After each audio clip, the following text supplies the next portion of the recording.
അയാൾ എന്താ പറയുന്നേ? എനിക്കറിയാം എന്തോ കാര്യമായിട്ട് പറയുന്നു. எல்லாருமே வந்து படம் பார்க்கணும்.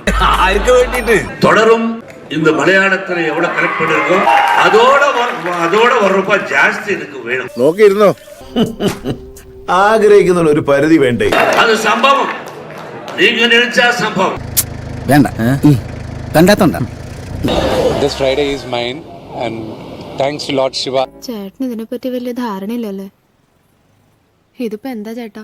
പക്ക കണ്ണപ്പയല്ല, ഇത് വേറൊരു പേര് വെക്കുന്നതായിരിക്കും ഏറ്റവും നല്ലത്. കാരണം അലൻ ജോസ് പെരേരയുടെ അതായത് പിന്നെ ഷോർട്ട് ഫിലിം ഇല്ലേ, അതിന് ഇതിലും നിലവാരമുണ്ട്. ഇത് 200 കോടി ബഡ്ജറ്റ് വെച്ചേക്കാണ്, 50 കോടി അടിക്കൂല. ഉള്ള കാര്യം കളിയാക്കുമ്പോ കാട്ടിൽ വെച്ച് നടക്കുന്ന ഒരു കാട്ടവരാത സിനിമ. എന്താ പ്രശ്നം?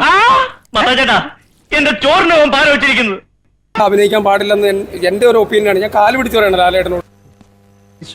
ആലോചിച്ചിട്ട് രക്തം പിടിയും കിട്ടുന്നില്ല. ഇനി ആദിപുരുഷന് റെസ്റ്റ് എടുക്കാം. ഓം നമ ശിവായ ശിവനേ എന്ന് വിളിച്ചു പോയി തിയേറ്ററിൽ നിന്ന് ഇറങ്ങിയതിനു ശേഷം തുടക്കം മുതൽ ഒടുക്കം വരെ ആളുകൾ എഴുന്നേറ്റ് നിന്ന് കൂവുക അത്ര. തിയേറ്ററിലെ സീറ്റുകളെല്ലാം കുത്തി കീറുക. ഇതിലെ ഒരുപാട് മിസ്കാസ്റ്റുകളുണ്ട്. എസ്പെഷ്യലി നായകനാ വിഷ്ണു മഞ്ജു. ഏതായാലും ഇതൊരു നല്ല അനുഭവല്ലേ? ചേട്ടാ മിത്താണെന്ന് അറിയാം, പക്ഷെ മിത്തിനൊക്കെ ഒരു പരിധി ഇല്ലേ? എന്റെ പൊന്നോ എന്തൊരു തള്ളാണോ, തള്ളി തള്ളി മുല്ലപ്പെരിയാർ വരെ പൊട്ടി. സാരില്ലടാ, നീ എവിടെ പരിപാടി അവതരിപ്പിച്ചാലും ഇത് തന്നെയാണല്ലോ നിന്റെ വിധി. ഇതിനെ കുറിച്ച് രണ്ടു വാക്ക് പറ. ഇതിനെ കുറിച്ചാ ലെജൻഡറി നടൻ മോഹൻ ബാബു ആണ് ഇതിന്റെ പ്രൊഡ്യൂസർ. എന്നെ ഇട്ടുമൂടാനുള്ള പണം ഞാനങ്ങ് ദുബായിൽ ഉണ്ടാക്കി വെച്ചിട്ടുണ്ട്. അദ്ദേഹത്തിന്റെ മകൻ ആയിട്ടുള്ള വിഷ്ണു മഞ്ജു ആണ് ഇതിലെ നായകൻ. എന്നെയാണ് നായകനായിട്ട് കാണണേട്ടാ. എന്നെയാ? അയ്യന്റെ മോനെ.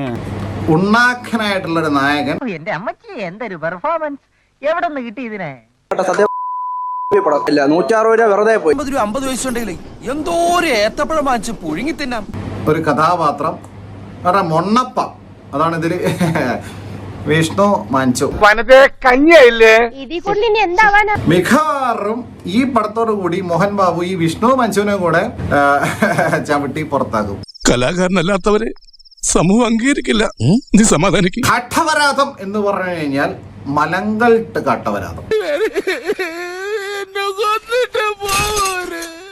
പ്രഭാസിനൊക്കെ സത്യം പറയാം, കാശ് കിട്ടിയ എന്ത് ചണ്ടിയും ചപ്പും ചെയ്യുന്നാണോ?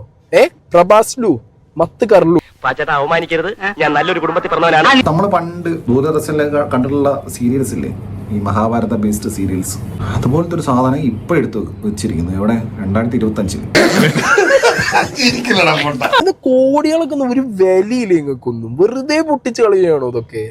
ബാങ്കിലിട്ട് ഫിക്സഡ് ഡെപ്പോസിറ്റ് നക്കിക്കൂടറ അങ്ങക്കൊക്കെ. പണം എനിക്കൊരു പ്രശ്നമല്ല.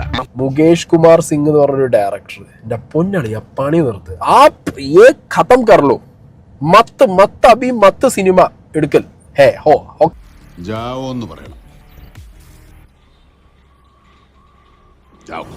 ഇതൊക്കെയാണ് ഈ പറഞ്ഞ പടം. തൽക്കാലം ഇത്രയും മതി. വരട്ടെ. അപ്പൊ എങ്ങനെയാ, ഇവിടെയൊക്കെ തന്നെ കാണുമല്ലോ അല്ലേ?